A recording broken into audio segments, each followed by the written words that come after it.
If there's a moment that I realized I was done, we hear this term a lot, dimming your light, but really trying to pull that inner glow from inside of me and Right. really let it shine was probably about 2 years after I left my marriage. Priority is your health, in my opinion. It's Yeah. like you can't do shit unless you feel good, unless your body feels good. And so those are things that are really important to me. I look at this stuff now at our age and I'm like, I can envision what I know now when I was 35. And I'm like, what the fuck? I thought I was on fire then. You know, I did. I thought I thought I was on fire then. And it's like the things I know now. Oh my God. Because all of these things come into play to make that a fact for women. When you start being more yourself in midlife, that's hot as hell. It is hot as hell. Hey, real quick before we dive in. If you're a woman in midlife who's tired of the cliches and ready to live out loud, we're glad you're here. Because you are definitely in the right place. We're not here to age gracefully. We're here to age boldly. So if you love real talk, big laughs, and the occasional spicy truth bomb, make sure to follow us on TikTok at Spicy Midlife Women for even more unfiltered midlife magic. Okay, all right, everybody. Let's get into it, Michelle. Let's get into this episode. It's all about Michelle being in midlife. Just all of us women. Yeah. Hot as hell in midlife. Okay. And we're not really talking about hot flashes there. No. No? We're talking about having a glow up, like a glow up that is external, but also internal. So you hear about glow ups all the time and they're really talking about like, oh, a new hairdo or, you know, like a new outfit or whatever. But it's like one goes hand in hand with the other. And we've been talking about this because we talk a lot about what's going on the inside, but we're both kind of the opinion that how you present yourself on the outside directly affects your confidence and how you view things on the inside. So it's kind of two things, I think. Oh, it's not a shallow thing. They go hand in hand, just like you said. Yeah. And I think when we get to midlife, it's when you talk about a glow up, it's kind of making the comparison from earlier in life, right? When things were a little more superficial. Yeah. To a certain degree. Well, you didn't have necessarily the knowledge or experience to understand it differently. Right. So all you're looking at is what you see. It's not necessarily what's going on in here. Well, and that's where as you move through life and you get to midlife, things definitely are more soulful. Yes. And not superficial. We're starting to recognize some of those deeply rooted things that matter and bringing them out. So, you can be seen. We've talked about that. I think that's a really tough thing for, people in general to do, but women in general, I'm saying from my experience, I think that's tough because when you're going through the next to the next to the next, everything in life, that's like the last thing that you really focus on. It's like you put on a good show on the outside, but what's going on the inside, people don't know about. Right. Right. So when we say glow up, we say glow up. It's like, let's talk about what really changes when you get into midlife and, how you can capitalize on making that shift from God, it sounded like a Republican. How I can capitalize on but how you can make that shift from pleasing, like you were talking about, and so much of the things that we do or that we did do earlier on, we still do it, but for the most part earlier on in life, to embodying what that is all about. Do you think it really changes? Like, do you think that, and I'm just asking you this question because it just came to mind, the people pleasing aspect of things, because I definitely have those tendencies. I do too. I get it. And some of that just comes from, it's a nurturing thing. I think women have more of those tendencies than men in some respects too, just from my experience. But where do you think that you end up in midlife with that? Because do you think that you evolve out of it or people evolve out of the people pleasing thing? Or is it something that's just going to be inherent in your personality? I think it is an intentional shift that you need to make happen if you want that to happen. If you are recognizing some of those things in midlife, because I continue to please people. I still do that. That's the nature of who I am. But at the same time, I recognize that and I am shifting to prioritizing my own wants and needs and desires. And not from a selfish perspective. No, not from a selfish. Although people around you might think it is that way, but I think that the clarity on all of this stuff, people pleasing, glowing up on the inside versus the outside or the other way around, these are all things that have hit me anyway, like a lightning bolt, with the hormones that have been coming, the identity revolution or evolution, I should say, when we've kind of realized that we are not the people that we thought we were. Then it's a revolution, right? Yeah. You go through the evolution and then it's a revolution. Yeah. I love that. And it's like you start dressing differently, you start behaving different, all those kinds of things. And it's like, it's different to other people, but to you, it's like, it's all kind of been there. And now it's just, you're starting to let things emerge. It's that awakening that we talk about. And putting that label on it, because the crisis that, that label's been on midlife for a long time. Mm-hmm. And I think it's pretty great that at this time, in this day and age, it's being recognized as an awakening. There's all of these things that women are encouraged to, embrace, recognize, intentionally act on, so that because there's an expectation, you mean, for them to do that? Well, no, I mean, they're doing that because it's an awakening, because they recognize now, it's okay to say no. Oh, okay. Yeah. So many of the things that we talk about, because for decades, that cultural conditioning and the expectations that are set, it's no wonder that in midlife, we're feeling this tug of war within us, and start to expose that evolution so that, and it's almost like a rebellion that takes place. It's right? it's like literally I give zero fucks is what it is. Like you can go from literally one extreme to the other.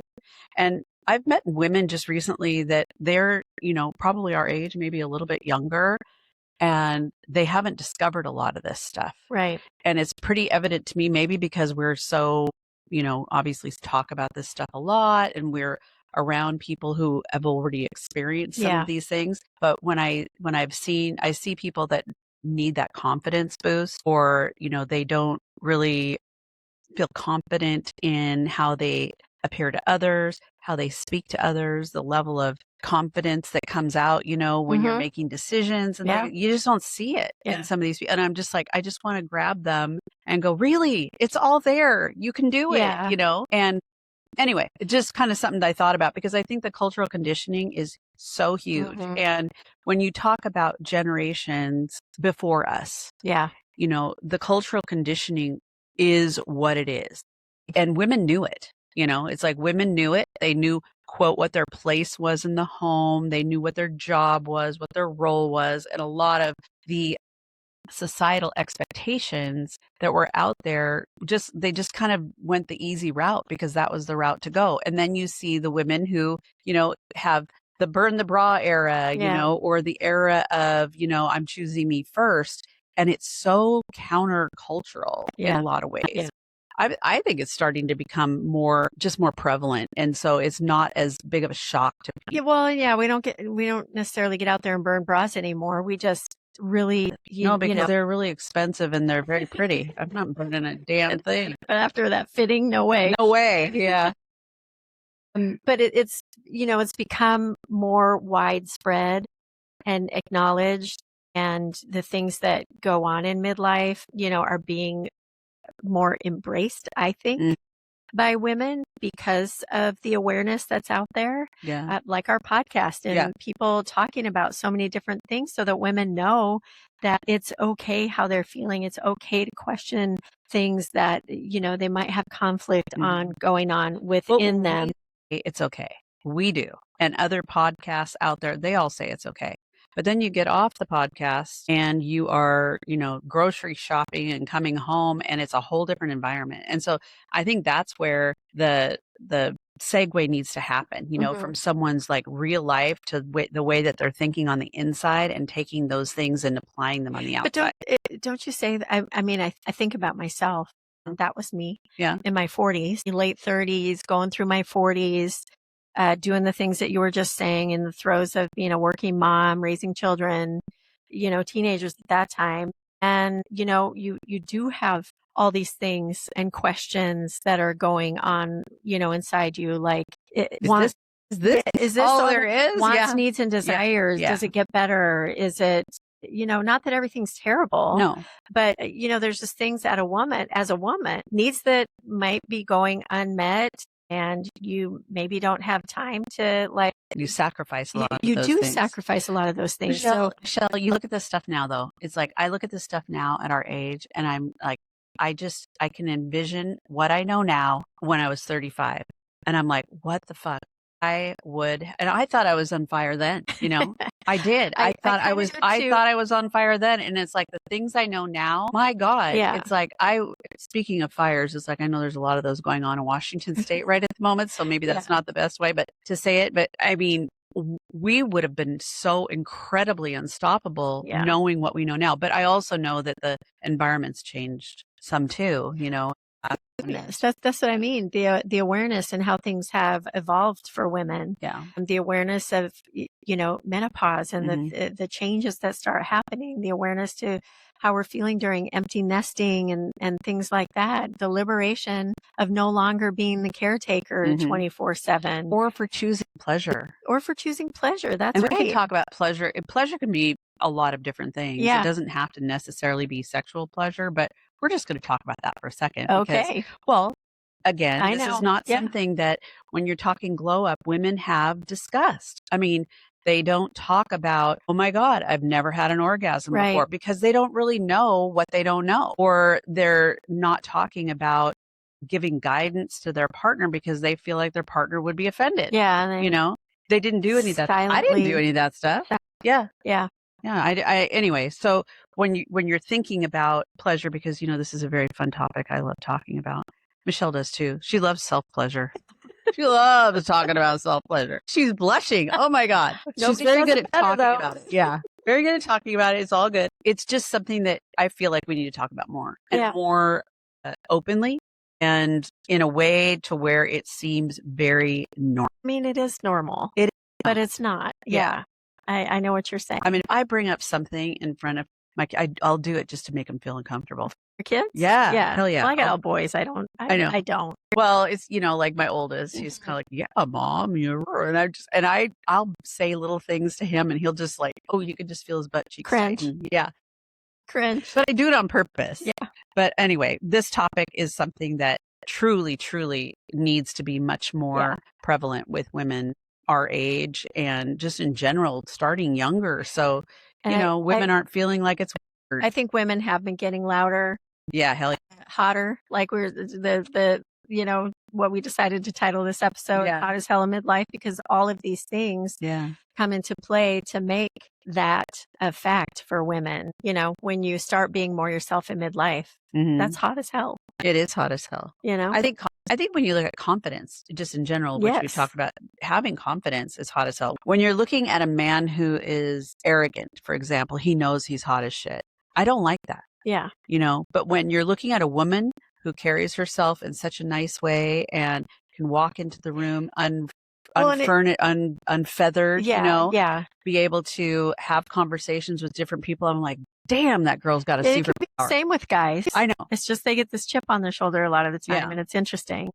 Women honestly, when I see men walk into the room, it looks both ways to me than when women walk in. It does. Yeah, it goes both ways. Yeah. I think women can be like that sometimes. I totally pay attention, don't you? Yeah, I do pay attention to what women that walk into the room and how they carry themselves and stuff. I'm like, she's got it going on. Well, and when we're thinking of, you know, hot as hell, I was seeing this thing where confidence plus competence equals combustion. So there you go. Hot, hot. Oh my God. Yeah. Hot, hot, hot. Yeah. So anyway, I of course wanted to talk about choosing pleasure, but you know, there's also creativity and, you know, rest. When you need rest, you know, part of glowing up is being able to tell people or tell yourself what you need without feeling like you're letting people down. Well, and I definitely have more of a glow when I can rest. Yeah. And get the rest that I need.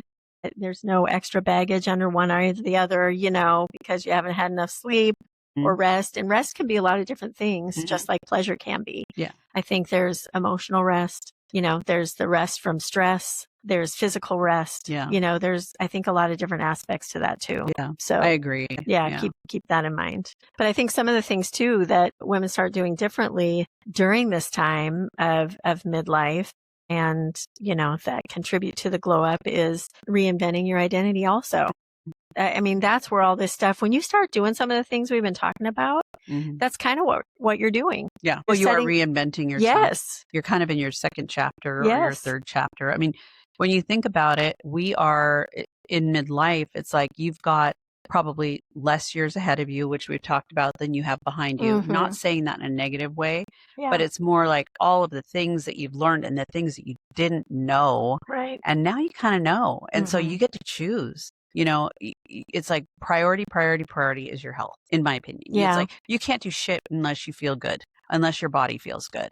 And so those are things that are really important to me, because I want to be able to walk into that time frame in my life and be able to do the things I want to do, say the things I want to do, go the places I want to go.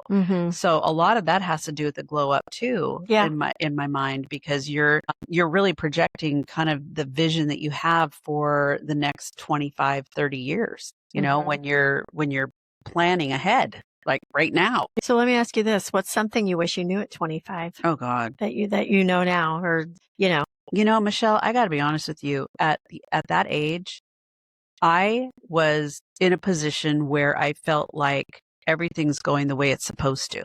Like I just thought that things were supposed to be a certain way. Yeah. You do this, you get a good job, you get married, you have a baby, you buy a house, you do, I mean, just like literally in this order. And I think a lot of it's just the way we're raised, right? Right.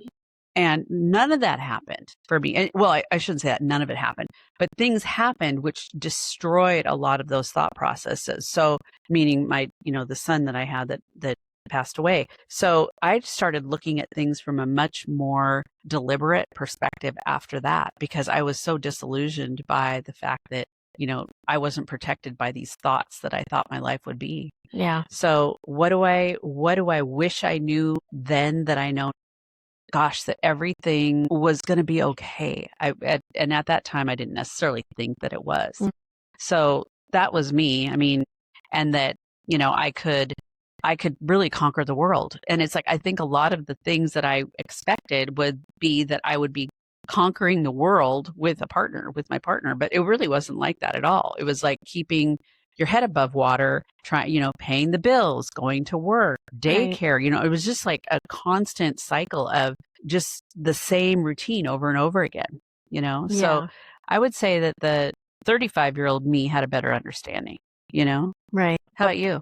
Well, it's interesting that you say that the one key phrase that you said was knowing that everything is going to be okay. So, and it's funny because I say that now, and I mean, still everything's like not okay. Yeah, but right? it's There's livable, still it's stuff survivable. but I guess what I wish I knew at 25 that I know now is that I can handle it. Mm-hmm. It maybe not so much that it's going to be okay, but that I can handle it. I'm going to get through things, and I'm continuing to move on through this journey, and it's all good. I didn't know you when you were 25, but were you that person who just put your head down and got scrappy and just did what you needed to do? Yeah. Yeah. In all aspects. Yeah. I think I had 2 kids at that time. I was 25. Yeah. Oh my God. Yeah. I know. I didn't have all of mine until, well, by the time I was 35, I think I had them all. But that was when I really realized, that there was a completely different person out there. It's like I had my last child. I ate way too much ice cream. I gained so much weight. I was so uncomfortable, so unhappy. And I just was like, I am just making this happen, after having, and I know a lot of women go through this because their bodies, it's like, we donate our bodies. It's a pretty big miracle if you think about it. It's incredible. Shit that we do. It is. Yeah. It's like we're growing these little babies in us and all this stuff. And it's like, but there's so many things that go along with that you don't really think about when you're having the baby. It's like everything that you're having to do in terms of dedicating your time, pushing a watermelon out of the keyhole, or cutting your stomach open and having them that way, but everything that comes after that, right? And so you don't really, you lose yourself very quickly because you're invested in having perfection for this little human that you're trying to take care of. Yeah. So anyway, epiphany moments were happening after I had my children, I would think. I mean, if there's a moment that I realized I was done, you hear this term a lot, dimming your light, but really trying to pull that inner glow from inside of me and really let it shine was probably about 2 years after I left my marriage. So you were nowhere near 25 at that point. No, I was like 40. You were in your 40s. I was in my 40s. Yeah. Yeah. Early 40s. But did it feel like at the time, like you could breathe again? Not for a while. Okay. How long did that take? That took probably 10 years. Wow. Really that long? Yeah. Oh my God. I felt like I could breathe again almost immediately. And it's not like I was being suffocated. It was more kind of like the end of an era. And I was ready. It was like a clean slate. That's how I looked. I mean, there are aspects that it felt like I could breathe again. Things were lighter, but there was still a lot that was going on. And so that's why I say 10 years. It's, I would say 5 years into, which I said 2 years after I left my marriage, I started really recognizing that I had more within me that I was capable of and that I wanted to really hold on to and pull through, if you will. But yeah, and I would say 5 years after that, a couple years after that, 2 years, so 5 years after leaving, I was really starting to get a feel for the things that I was capable of and who I really was, and recognizing that and being outward with it and being a little bit louder about it and being okay with that. And yeah, people were questioning some of maybe what you were going through, like a midlife crisis. Yeah, that's where that comes from. I know. I got when she was 25, she didn't get to party, so now she's partying. Yeah, and I'm like, oh, for God's sake, I'm dancing. Big. I know, and that's part of that evolution that started happening. And my never settle era. I've talked about that before. And so then through the next 5 years after that, then I really started to getting a hang of myself. I know you think right? You think you know who you are, and we've talked about this before. You don't know who the hell you are because you've obviously kind of lost yourself. And so when you get to the point where you're like, I really need to kind of almost reinvent who I am, take the pieces of me that I know are really, really good and established and I feel super confident about, and then just, figure out what the other components are and work on those. But at the same time, you're trying to still take care of kids, you're still working, you're still trying to, live your life and everything. So it takes time. It does take time. And that was during that 10 years, that's where my intuition got sharper. Yeah.